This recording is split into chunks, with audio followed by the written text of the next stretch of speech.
All right, all right. On the scene with the queen, what's happening? All right, awesome, awesome. Hey, what's happening? Infinity Awake? Is that the man? Is that man Fab? What's happening, family? What's going on? There she is. There she is, family, family. Much love, much love. Thank you for joining. Hey, Naomi, thank you for joining. Much love to you. All right, so we're gonna go ahead, select the queen, have her joining, invite. Much love, much love. Thank y'all for joining. I trust that you have been having a wonderful day. Hey there. There we go. Now we can see me. Hi. Awesome, awesome. There she is. What's going on with you? Oh, divine greetings, beautiful soul. I'm so happy to be here with you, Jerome. So Divine, happy. divine greetings. I love that. I love that. Yes. Awesome, awesome. Now I want to pronounce your name correctly. Is it Aileen If or is that it feels Aline? good, that's perfect. It's a French name, so it's a little difficult to pronounce. In How do you French, it's pronounce it? Aline. Yeah. How do you Aline. pronounce it? Aline?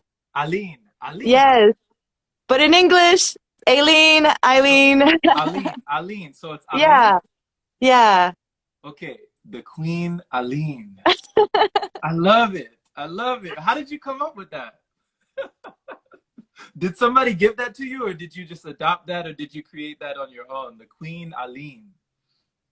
People started calling me that. People started calling me that, and then it just kind of stuck with me. And I did a few plant medicine ceremonies, and it confirmed to me it was like, that's your name. And I was like, I had a hard time kind of making it my own and claiming it. And after those plant medicine ceremonies, I was just like, yeah, I'm a queen, like I come from far. And it told me like how deep my roots went. And, it's not queen in the sense of like I want to rule anybody. It's more like I'm the queen of my own queendom and I'm in control.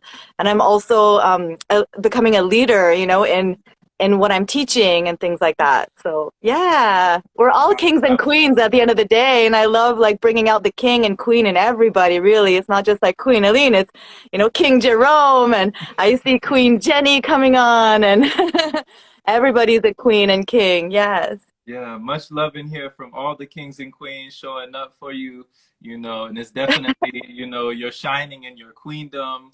And Aline, I would love to learn more about this because you said it was during some plant ceremonies that you had that feeling. Was it a feeling of royalty or just like I come from a lineage or just like you really just embraced that? What was it that really hit you? Yeah, a little bit of all of that, really. A little bit of all of that, well, my parents are from Egypt, Mm, so I've always wanted to reconnect with my roots. And yeah. so in those journeys, it really told me that I was, a priestess back in those days in the ancient Kemetic times, which Hmm. was pretty awesome. And yeah, I just felt this sense of like strength, this sense of courage that took over me. That was like this universal love too, and like a king and queen of the Most High too, of God. So I started feeling a really deep connection to God and to my higher power. And yeah, I just feel like we're all here to um, come into our own royalty, in a sense, and our own divinity. It's like the ancient Egyptians were like, know thyself and you will know the kingdom of heaven, and Yes. that's the same as Jesus said too, like you know thyself and then you will get to know the kingdom. You become the kingdom, you become the queendom. Aw, Jenny, I love you too. Much So happy. I love. got some friends coming on too. It's just super cool. Shout out to Jenny. Shout out to all the friends and Yeah. fam. Thank y'all for coming in and supporting. Aline, yeah, definitely. Egypt is very biblical, and that's awesome. Like Egyptian, coming from Egyptian lineage. Have you ever had dreams about Egypt? Yeah. Have you Oh, been yes. to Egypt as well? I've only been once, and it was a How was that? dream come true. It was such a What was dream that come like? true. Oh my gosh, it was like I was 21 at the time, and my parents left like 40 years ago. Well, now 50 years ago, so they left a long time ago. So they went back, and it had been 40 years since they had gone back. Mm, And it was like a coming home. It was just like a knowing, you know. I was like, I've seen this place. I've been here, and I just had it was my first real I guess the beginning of my spiritual journey, like okay. reconnecting. Hmm. But it was just so magical. And I mean, we went there kind of as tourists. You know, we have three brothers, so we did the Nile Aswan cruise, and we went to the Wow. Wow. pyramids, and Um, just went all over Egypt. And oh my gosh, you would love it. Have you ever been? Never. That is Oh. definitely on my list. I would love to do that. Yeah. Yeah. Oh, thank you. I'd love to head to Egypt sometime. So wow, you had the cruise, the tour, the Nile River. That's amazing. That's Yeah, amazing. yes. Yeah, unforgettable for sure. So you said that was the genesis or like the beginning of your spiritual journey, you said? I would say so. I would say so. I mean, I was born Christian, Catholic in the church, and I also kind of let go of that faith very early on, around the age of probably 11 or 12. Hmm. Pretty much when I started kind of getting into trouble with drugs, alcohol, and messing around like that. And then it took me like 20 years to kind of come back to what it means to be spiritual and not necessarily religious, but like what does it mean for me to have a spiritual life? Yeah. But it yeah, it took me on quite I went on quite the rocky road when I said no to God first, yeah. I And can then imagine. coming to Egypt was like, you know, I can it was imagine. some Yeah. yeah. And Aline, for you, what is the difference? How do you differentiate the religious aspect versus spirituality? How do you see those two and where they relate in your life? Okay. Oh, we got right into talking about me. I wanted to say how grateful I am before I start. I was like, I wanted to really like give It's all thanks. gratitude. It's all love. It's all love. Oh my gosh, I'm just so honored and humbled that you would even have me to speak here. And I just look up to you so much. We just met and I feel like, well, this is spirituality. This is part of spirituality. It's like once we start tapping into our our gifts, our power, our divine mission, just everything starts to align. You know, it's just like the people come together that need to come together. There's like synchronicities that start happening. You know, for me, it's been not so much about following a doctrine necessarily. Like, I kind of take a few from different places, Hmm. but I do follow, um, I have been following Jesus. You know, I have been following the teachings of Jesus Christ, but not necessarily in the context of like the religion of, you know, Christianity necessarily. But I do live um, the way he was living. I'm attempting to. I'm like following that path. But I also, you know, I love Buddha as well. You know, I follow the teachings of Buddha and I follow the teachings of Thich Nhat Hanh, for example. And you know what I mean? Like I have I believe there's like many people that have attained this like spiritual awakening and heights that I strive to, live like. And not only that, but I also feel like the physical aspect, like what you're doing, you know, the breath work and the fasting and the food choices that we make, um, for me, that has become a big part of my spirituality. I feel like I couldn't just follow the teachings without applying them to myself, you know, like what does it mean to yeah, fast, like to do it has opened up my spiritual world as well. To juice cleanse and to clean my temple has been my spiritual journey, I feel. And to do the plant medicines as well has opened me up to like a whole new realm of what it means to be spiritual. Hmm. I love Yeah. that. Yeah. Thank you for sharing that, Aline. I always appreciate listening to, you know, the striving towards something that you see is admirable, like these qualities that you can see in other people, like the way that you're able to take the teachings from the teachers and you're able to, sort of take the best and leave the rest, you know, embodying these principles and these things that you see are qualities within you that you'd like to cultivate, that you'd like to flourish and allow to blossom and bloom. And Yes. so, yeah, definitely, you know, being Christ-like, being Buddha-like, and seeing also the fasting and the disciplines and stuff.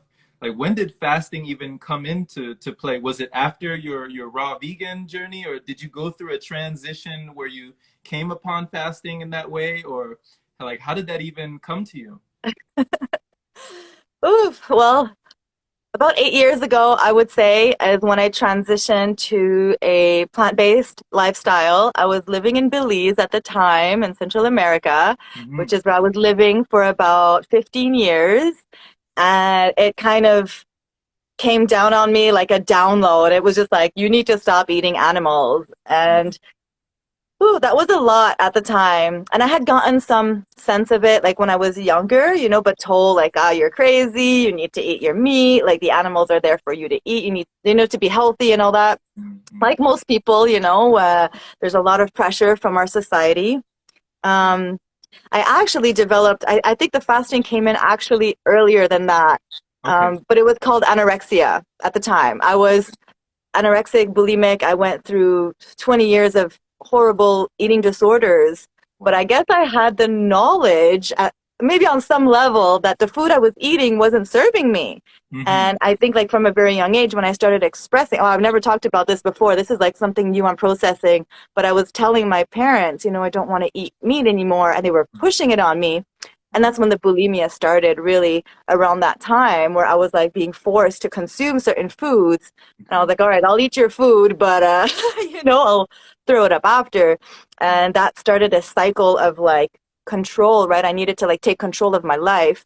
And I would go through periods of starvation, which I, in a sense, it's crazy because now I'm being accused of a little bit the same thing. They're like, "Oh, you're going back into your eating disorder," but I'm like, "No, it's not the same because I'm doing it from a cleansing standpoint." Right. So I don't know. Maybe it's important to say that because I think it depends on the place where we're coming from.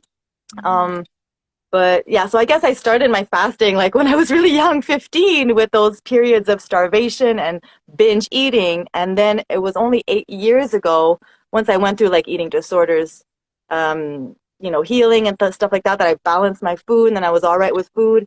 And then I started juice cleansing. And that's how I started my fasting, was with juice cleansing around the time that I went plant-based. Hmm. But I was also drinking and doing drugs at the same time. So it was just a big mess of like trying to detox and then retox and detox. Hmm. Yeah. Wow. Wow. So, you know, during this period, and thank you for sharing that as well. I appreciate like your vulnerability and sharing this because it's not the easiest sometimes, especially when we're sharing things that, you know, family has been involved in and judgments and you know, the judgments of others as well as the judgments of ourselves. So I'd be Yeah. curious to know because I don't know too much about the food disorders or what people call the disorders that people have gone through when it comes to psychologically your relationship with food itself. How did you make it through that? And were there periods of like guilt and shame wrapped around it? And what were you able to do to transcend that period of your life? Wow. Great question. And I'll say that I am still transcending. I am still working through those issues and those addictions. I know I've made a video about it and I speak about it very openly that even within the raw food realm, now that I'm a raw foodist, I am sometimes still using food as a coping mechanism. So it's like I'm still kind of working through those emotions and why I'm still using food sometimes to numb myself, and there's certain levels of um, numbing for sure. Eating dates and nuts is not the same as like binging on burgers and French fries, but there's still, so I have a lot of things. I mean, breath work has helped me so much, like my meditation, Yeah, prayer, finding community, having people to talk to, right. creating a community. So I have an online support community that I've created for others and also for myself, for accountability and being honest. So I find like expressing myself has really helped. Mhm. and just like flooding myself with as much love as I can, like just loving myself and saying like, okay, what can I do today to soothe myself other than food, other than binging and purging or any other negative behaviors, smoking, drinking. I mean, I was doing it all. I was a hot mess for many, many years of just like putting things in and putting things in, and it was like, no, I need to start taking things out. It was like I need to remove these Wow. and then find myself and being ready to be with myself and be uncomfortable. Like meditation for me has been really challenging. I'm like super fidgety. I always want to be on my phone. I always want to talk to somebody. So like learning to be with myself without distraction has Hmm. been the key. And yeah, I guess that's it. It's like not wanting to run away. It's like the decision to stay. It's like, okay, I'm going to stay with this, even if I'm uncomfortable, even if emotions come up, even if I'm sad, like I'm just going to stay with it and not numb it out. Yeah. Wow. Wow. Oh my gosh, that is so powerful. Like just listening to you, Aline, and just hearing the journey, the ups, the downs, the roller coaster ride, like the struggles in and out, and also just kind of finding comparisons between you and I when it came to why we turn to food and why we turn to different substances and different things as either an escape or, like you said, to soothe. Because it Yeah. sounds like there were times that these emotions that we have that we don't know how to deal with these emotions, we use food as that, like it could be a coping mechanism or something to soothe us. So Yeah. you found a relationship or a connection or a correlation between your emotions and the things that you were consuming. 100%. Okay. Okay. Wow. Yes. Wow. Wow. And also Mhm. I feel like on a physiological level too, like clearing out the parasites has been a Mhm. huge thing too. So You've what the seen breath some. work the Okay. yes, I've seen some. Wow. Wow. Did you Yeah. believe that they existed before you saw them? Oh yeah. Oh yeah. I've seen other people get them out and I was like, "Oh my God, this is why I'm sick." Like I need to get these out. This is what is craving the X, Y, and Z, the alcohol, the drug. Like I knew that I had stuff inside of me that had to come out that was like controlling my mind, that was controlling my soul. It was like not even me. Mhm. And yeah, like I had to get them out. So when I did my extended juice cleanses, when I saw them come out and I released How long was like that? Yeah. 113 days. Whew, whew. That'll do it. That'll do it. Yeah. Yes, I was aiming for 40, and then my mentor at the time said, "Well, as long as you're releasing, you just keep on going." And it was I mean, I felt good. I was drinking a lot of juices, so I was drinking like 6 to 10 liters of juice a day. I was just like downing it, and I released mucoid plaque. I released parasites. Wow. Traumas came out, hair came out. Like it was a disaster, but it Mhm. felt really good, and yeah, I just from that point on, I felt different, and my whole life started changing from that point on when I got the waste out. Mhm. Like everything started changing for the better. Yeah. Wow. Wow. Out with the old and in with the new. Oh my goodness. Yeah. What? Yeah. So one more time, Aline, you said you went 140, 114 or 140? 13, 113.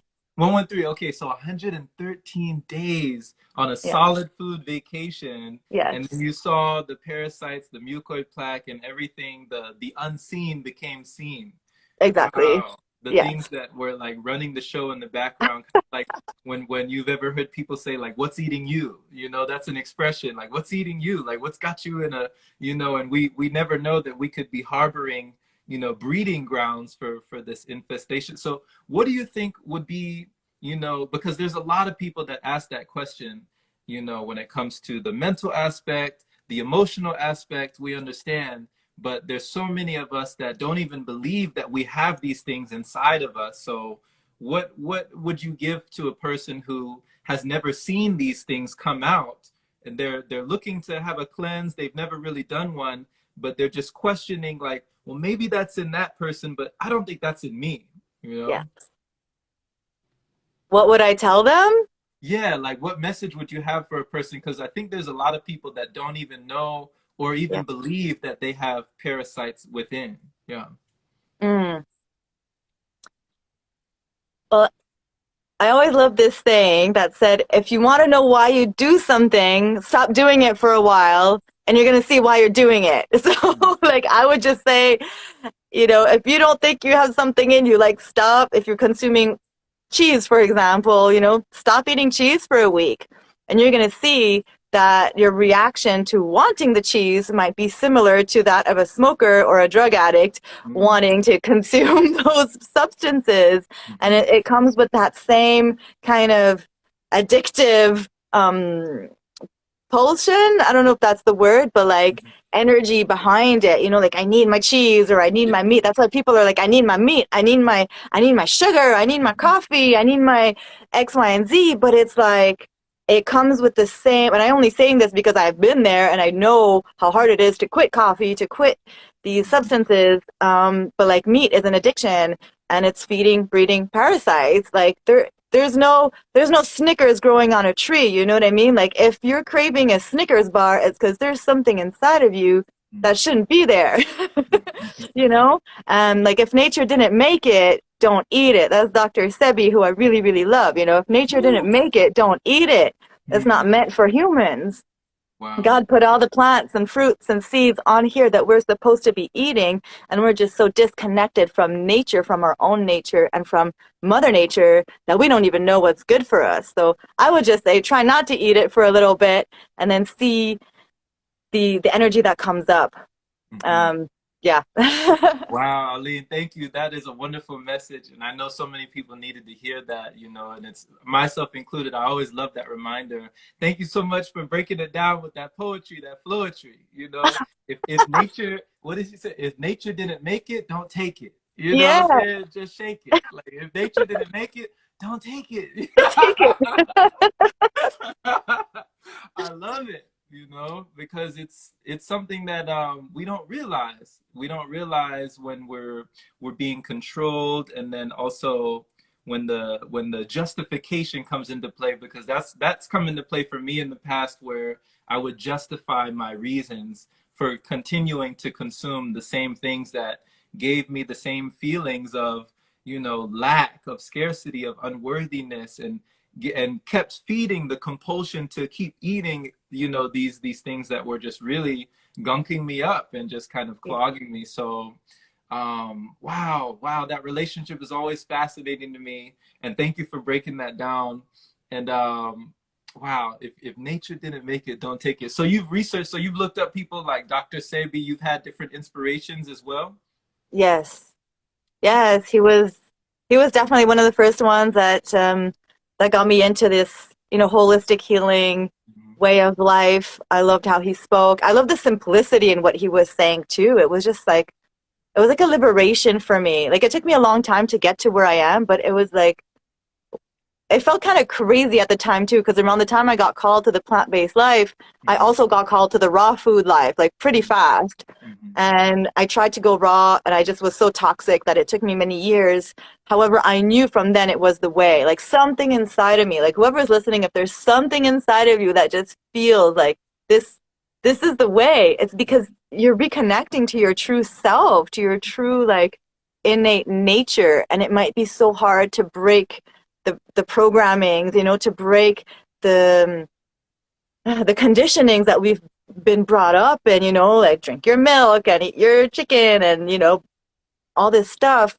So it's really about being humble to accept that really fruits, herbs, fasting are the way. So Mhm. Dr. Sebi, also Dr. Professor Arnold Ehret, which I also love, Professor Spira, I've been following him quite a bit lately. Mhm. And just like, Chef Babette and Mhm. Karen Calabrese, all these amazing teachers, Fully Raw Christina. And I just always saw them as like this ideal, but I never really saw myself reaching that ideal until I started loving myself more, until I started like really giving myself that love. And I was like, wait a minute, like I'm not different than them, I'm not less than, or, like they're just loving themselves to the point where they just eat fruit all day, and they're just loving themselves to that point. So I really feel like once we have that self-worth, then we give ourselves the self-love in all of the ways, you know, in the relationships we attract, the relationships we maintain in our life, the Mhm. music we listen to, the foods we eat, Yeah. all that stuff is like, it stems from that place of love. Yes. It's all connected. It's all connected. Yeah. Yeah. Wow, Aline, thank you for, illustrating how harmonious everything can be when you start to come into alignment. Like you say, that things have been coming into alignment for you and one thing led to another. And I also love the way that you use your platform on these devices that some people can feel are very divisive to us, and that create separation or maybe distraction. I love that you utilize your platform to project a positive message for people to see, just those people that you were just mentioning, the Arnolds, the Dr. Sebis, and you're putting out these messages of love, of health, of feeling good. And it's okay to feel good. It feels good to feel good. It's okay to be healthy, and just really normalizing these things that I guess many people might have their own surrounding ideas or stigmas about. And I think it's really fearless what you're doing, how you're using your platform to project peace and a positive message to people to love themselves. And that's what I get from listening to you. I feel like at the crux is self-love, self-care, and that self-love is not selfish. It's okay to Mm, love yourself enough to say, you know what, I don't need this, maybe I can have less of this and more of that. And I'm loving myself enough to say no, loving myself enough to say, you know what, I care about my body. I care about me. And yeah, so seeing that love returned as well, I just enjoyed the yeah, whole process. And wow, this is just meeting you is just like in alignment as well, this interaction that we're having here. So yes. so yeah, like when did you start putting yourself out there when it came to projecting that message to other people? Because some people, they know about it, they have it within them, but they feel like they don't have a voice. They feel like they get nervous, or they don't know whether or not they should put messages out to help other people because of judgment or because of others perceptions on them. So how did you push past that fear? That's a good question. I'll start by saying we all have a story. We all have a warrior story. Every single person I speak to, I'm just amazed and humbled by their journey, you know? And sometimes I'm like, how many times have I said to my friends, like, you need to write a book. You need to like make videos. You need to like get this out there. And, you know, like you said, you know, people are like scared or they're shy or who wants to hear me? It's that whole like, why me, you know, and who am I in this world? And that's also part of our playing small. It's also part of our conditioning or our traumas based like, you know, maybe we were shut down as children. Maybe somebody told us, you know, don't sing or don't write or you suck at this, you suck at that, and we've internalized it, we've believed it. I sure have in my life. Like I was bullied as a child, I was narcissistic abuse by my mother, like all kinds of stuff. I didn't have a voice. It took me a long time to open up my throat chakra. Some yoga exercises have helped, Mhm. and also just like why not you? You know, who am I? It's like that Marianne Williamson poem, like, who am I not to be beautiful, glorious, fabulous. Like, if not you, then who? And if Right. not me, then who? Like, if I wasn't doing this, then you know what I mean? Like, I am helping a lot of people. You are helping a lot of people. Like, just look at us as examples of, no, this isn't always comfortable. I told Jerome, I'm like, I'm sweating a little here before. You know what I mean? Like, I am nervous. And I could have said no to your invitation. But it was like, it was a hard yes because it is, I think, my duty and all of our duty to share our journey because we don't know who we're going to help out there. We don't know how many seeds we're planting. You know, maybe people don't change right here, right now, but they'll always remember this conversation. They'll always remember the feeling they got and the spark that was lit in them, that spark of hope. You know, I'm a recovering addict. I'm a recovering survivor of eating disorders. Like I attempted suicide. Like I almost lost my daughter. I have lost my daughter. I'm a single mom. You know what I mean? Like I've come back from the dead many times and I keep building myself back. So people like to hear my story because it gives them hope, you know? And I'm not saying this in an egoic way. Like I kind of think I'm a piece of shit deep inside. You know what I mean? Like that's how low I see myself. But I have been working hard to raise myself to my queendom status, you know, to this idea that we can rise from our ashes and make a difference. So every story is important, no matter how bad, no matter how good. You know, people are like, oh, people have it so much worse than me. Why would, you know, or they have it so much better than me. Like it doesn't matter. And nobody could say things, even if it's been said before. You know, what I've come to understand is it's never been said how you say it. There you go. it's, There you it's go. never been said the way you have to share that message. And that's Exactly. what's special, is that you will reach a certain number of people, you know, like nobody else can. Right. And you have such a beautiful light, you know? Like, imagine if Jerome was just like sitting at home, you know, feeling shy and feeling like, oh no, nobody wants to hear me, nobody wants to talk to me. No, like you reached out to me, like, and I admire your courage to put yourself out there because you might get a no. You know, I'm just being real. Like, you might Mhm. get people that say, "Oh no, no, no, not me," and that might trigger some emotions inside. So, like, taking risks is important in life, you know, because you will get yeses. Yeah. You might get no's, but you will get yeses, you know. But we have to put ourselves out there. Um, I think it's our service to the world. I think it's our responsibility to help each other in whichever way we can, whether that's a book, a song, a poem. I know you love to write poetry. Like you reach people through expressing yourself. Yeah. Yes. Wow. Wow. I love this. I love you are demonstrating so eloquently, you know, like all these traits, you know, I love this. Aline, like thank you. And also thank you for saying that, you know, it's you know, it's not always the easiest thing. And you're right. You know, so many people say no.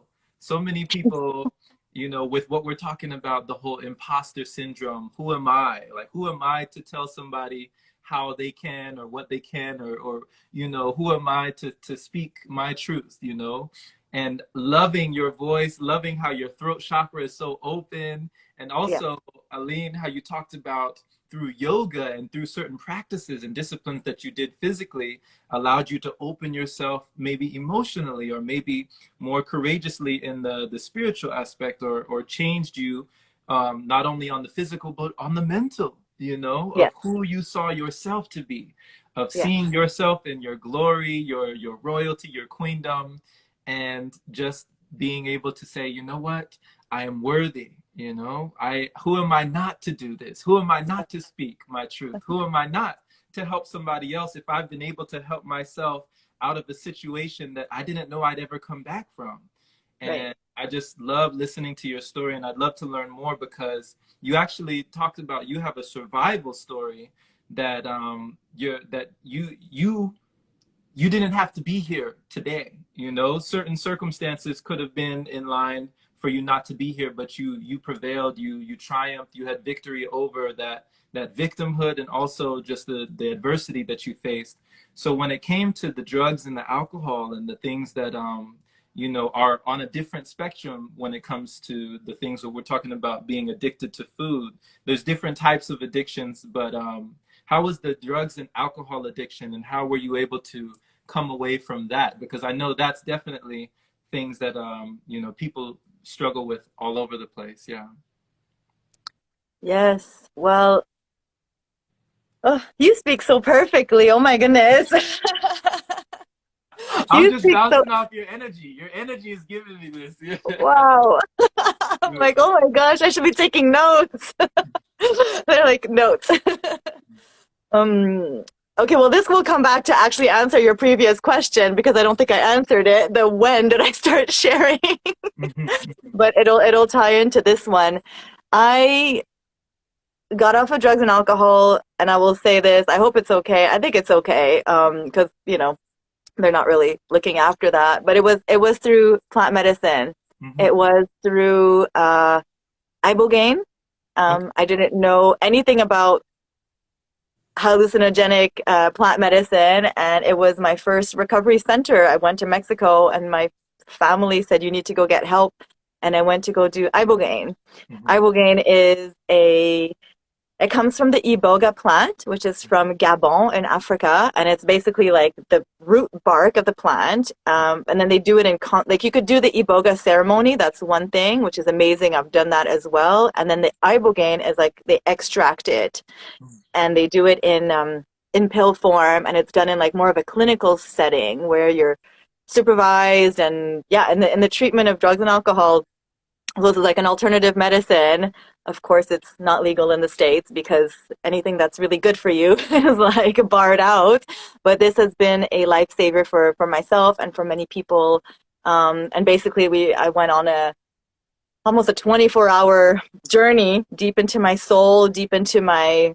I saw my own death. I spoke to my grandmother. I had these revelations about my life, who I am, where I was heading, and what I needed to what I needed to do to get better. So it was like a deep.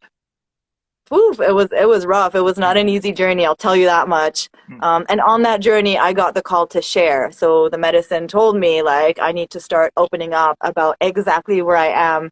And also, like, I wanted to say this too, that people feel like they have to be a certain place in order to share. Oh, I have to, oh, when I, whatever, lose 10 pounds or when I have mastered this particular thing, then I'll share. But I started sharing from when I was like down in the dumps from rehab. I was like, you guys, I am not doing good. Mhm. I am depressed. I have been using drugs. I have been self-medicating. And this is real, this is serious. Talk about it. So I started talking about it openly Mhm. from being in that dark place. And I was like, people will see me rise from that place. And Right. even through my relapses, I'm very honest on social media. Like I relapsed a few months ago, 4 months ago, and I came out and I said it. Guys, yes, I'm a raw foodist. Yes, I've been cleansing, and I've also, went on a bender this weekend and almost died. Like this is serious, and we need to um, be very vigilant. Very vigilant. I'm not painting a perfect picture of recovery either, which is good because it's not a straight line. Right. Um, Right. so and then also like AA meetings, I went to meetings, I got a sponsor, I got therapy. Like the medicine is amazing. And also if we don't do the work, then it's just as easy to relapse.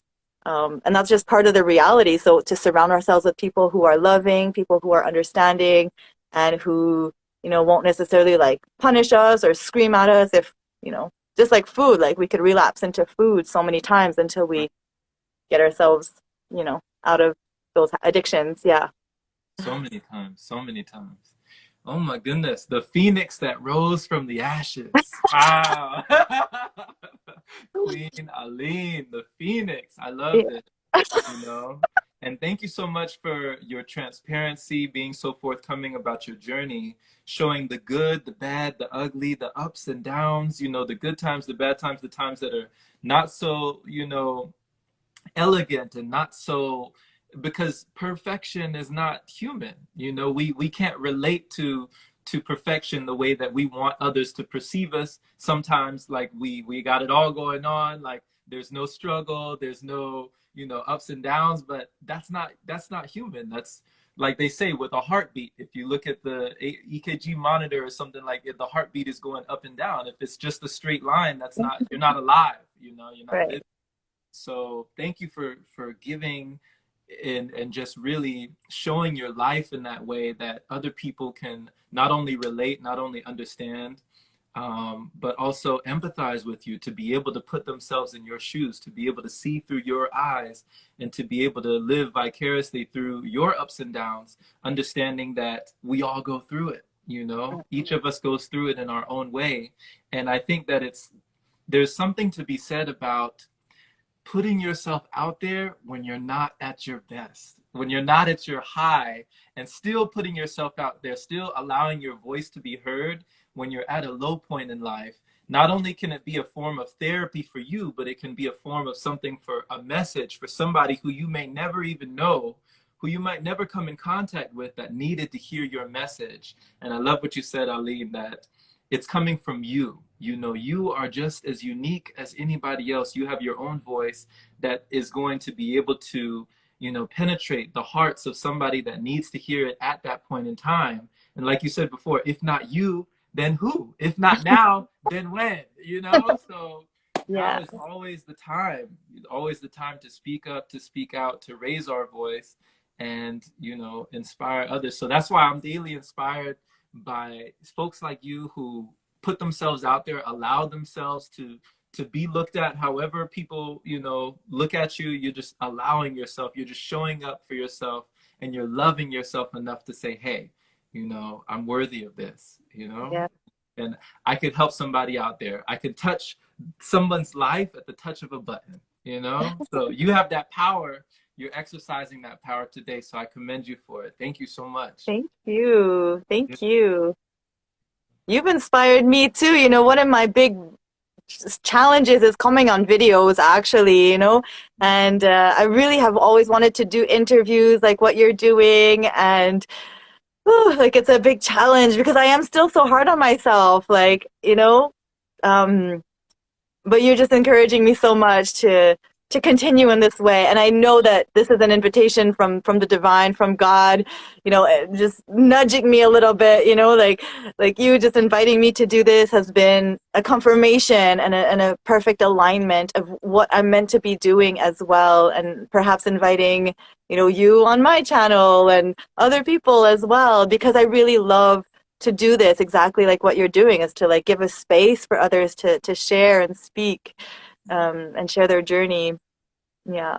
And it happened the other day too. So funny. My friend needed to Mhm. speak. So we just were having a Zoom call, and he was getting so into his, you know, it was so juicy. And he was like, hey, if you want to hit record, go ahead. We could share this on your channel. And I was like, and I was not ready. I was not, like, my hair was a mess. I was just like, okay, I think this is a yes. This has to be yes. I said, all right, let's do this. And I hit it. And it's like an amazing interview as well. So Mhm.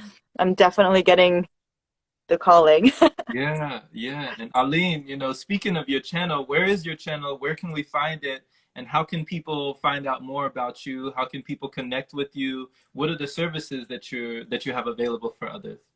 Okay, great. Thanks for that. I appreciate it.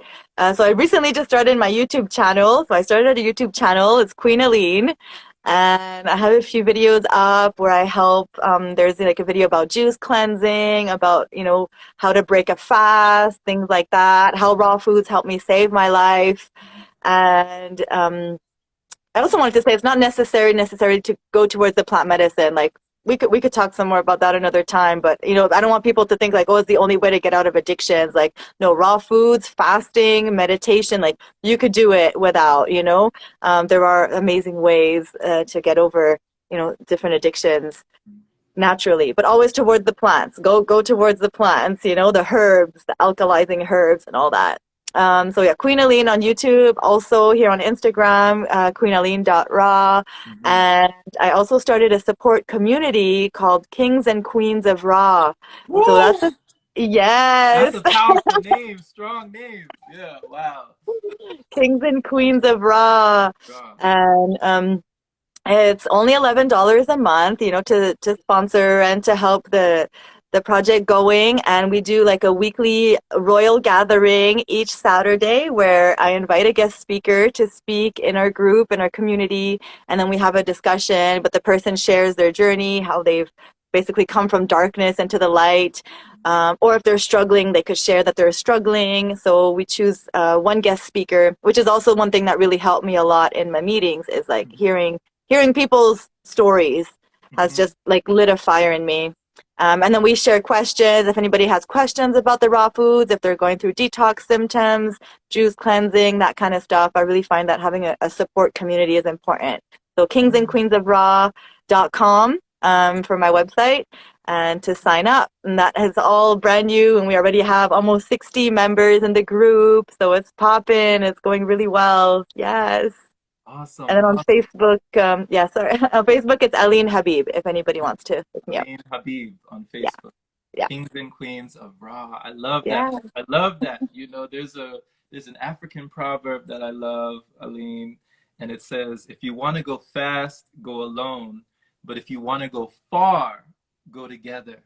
you know. Mm. And by you establishing a whole community, a whole support system for people to say, you know what, I'm not feeling my best today, I'm having cravings, and they have some place that they can go to receive support, to receive that love from others who've Yeah.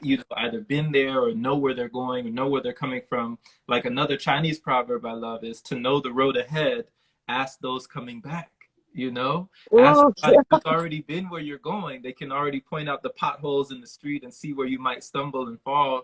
And you can definitely, you know, have that guidance from somebody who already sees where what the road that you have lying ahead of you. You know, so oh my goodness, I love this. I love this that you've established this and that you're continuing this, and it really seems like it's evolving, it's flourishing, and it's coming into its own. And this is part of it as well, allowing your story to be told, and also having the kings and queens of Raw, a place where other people can come and tell their stories and keep that inspiration cycle going. You know, each one teach one to reach one. You know, I yeah. love it. Yeah. Thank you for seeing that. Thank you for Mhm. like, that's exactly what is happening. Thank you for recognizing it and seeing the power in it. Everybody that's in the group is so loving it and tells me thank you all the time for creating this safe container that we're there really coming together and holding space for one another too is like private mentorship is good too. I do offer some private mentorship as well and coaching. And I also always recommend to come into the group because it's like there's something very powerful when we do come together in a family. And this is the way we've always lived, right? It's very new that we're all like separated from each other. Like we used to live in tribes. We used to live like grandma, grandpa, everybody, the Mhm. baby. Like everybody was learning from each other, all different ages, all different experiences. So I feel like one of the problems in our society right now is that we are very isolated from each other and we're not living in community. Mm. We have a hard time even getting along with, sometimes one or two people living together is like, chaotic sometimes because we've kind of forgotten how to maybe take care of each other. So I really want to return to that. And I also wanted to say one important thing in overcoming addiction is finding some kind of way to give back, like what has been given to me, I'm only giving it back. Like I received community, I received support, and I am just like giving it back. So we have to feel like we are purposeful. We have to feel like our life is meaningful in some kind of way, whatever that may be. But I think giving back is absolutely super important. Mhm. Yeah. Super, super important. Thank you for talking about that as well, because that's such an important aspect. I mean, earlier, Aline, you talked about the whole AA meetings, you know, and I think I recall somebody telling me that in Alcoholics Anonymous, the one of the 12 steps that's a crucial step or a key step when you're in recovery is turning around and helping somebody else up, you know, being in service in some way to the next person, the person right next to you, and in helping that other person and lifting that other person, you too are also lifted. So Mm. thank you so much for talking about that as well, and just being in service and being and providing that and holding that space for others, because I think that's so key. You know, it's so key for us to do. Yeah. Thank you. You're doing it too. We have to. We have to. You Yeah. know? Yeah, I think I believe that you're right. You know, I agree with you that we're coming back around to that tribal aspect of community, of helping others, and you know, we're making that cool. You know, it's cool to be kind. You know, it's kindness. Yes.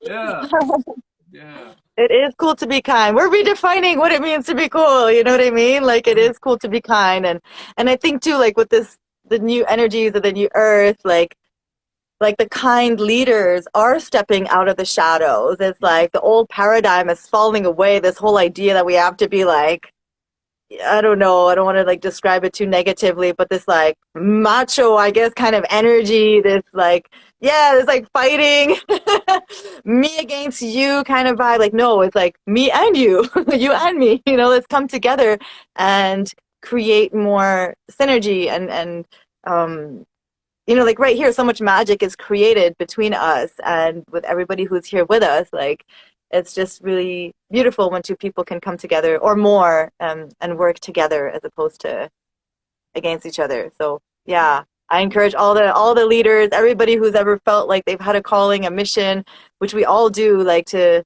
really honor that and to find ways to express it or to start at least, you know. Mhm. It could be little ways, but we can all help. That's yeah. I agree.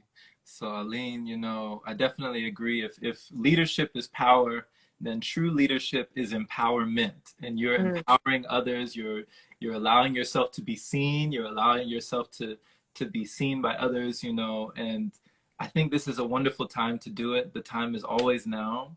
And thank you so much. I just want to extend a thank you to you for coming on here. I'm so grateful for you. And if anybody doesn't know, this is literally our first like interaction on here. yes. We didn't know each other before this point. We just said, "Hey, let's do it. There's a message. Somebody needs to hear this. Let's get together." And she was so game. Even though you said that you were nervous, I don't feel it. I don't feel the nervousness. But somebody who's watching you right now, I know that so many people were inspired by this message. And if you're watching this on the replay, and you do feel that calling, like Aline was talking about earlier, to come out and use your voice in this way, let her be that inspiration for you to know that you don't have to have this perfect life. You don't have to have this, this instinctual thing that you feel like you got from birth. You might feel like you don't have a voice, but if you can speak, if you have a message, then somebody needs to hear it, because somebody needs to hear you and the way Yeah. that you say it. So much love Thank in this room you. right So much here. love for you too. And next time you're Yes, coming on my Instagram, I'm you gonna know it. interview you. We gonna make it happen. We gonna make it happen. We gonna do it. Because every question you asked, I was like, okay, I want to know that about you. So you told me that. But I know this was just the first intro. But I'm definitely so interested in hearing more about your story as well. Yes, So everyone definitely give her a follow, follow Queen Aline, the kings and queens. And, if you're going through something, if you're struggling, whether it be with any types of addictions, whether you feel a calling to go, towards the raw food journey, if you've had, bouts with alcohol, if you've had bouts with drugs, with any of those things, I would think that you would allow people to extend themselves to you, to reach out to yes, you, and yes, yeah, be a part of that absolutely. community even as well. So thank you so much for being available, the Thank best you. ability is availability. And we need you. We need you, Ali. We need you. Oh, well, I'm so happy my pain wasn't in vain. You know what I mean? Hmm. Like, Hmm. It wasn't. let's let's use that pain for good. Right. Right. Yeah. Yeah. Like they say, your mess is a message, right? Mm. Your test is a testimony for Ah, somebody. Yeah. I was gonna add that in. I was like, and your test is a testimony. we have it. It's right here. Yep. Yep. Much love. I look forward to coming on your channel to talking, Yes. um, you know, to coming with you. And let's just keep this going. Let's keep these vibes high, and just Absolutely. continue this train here. So much love. Absolutely. Thank you so much for everything you do. I love you, and I can't wait for the next one. Much love. Much love. Okay. Take care. Bye. Bye bye. Bye Bye. everyone. Bye.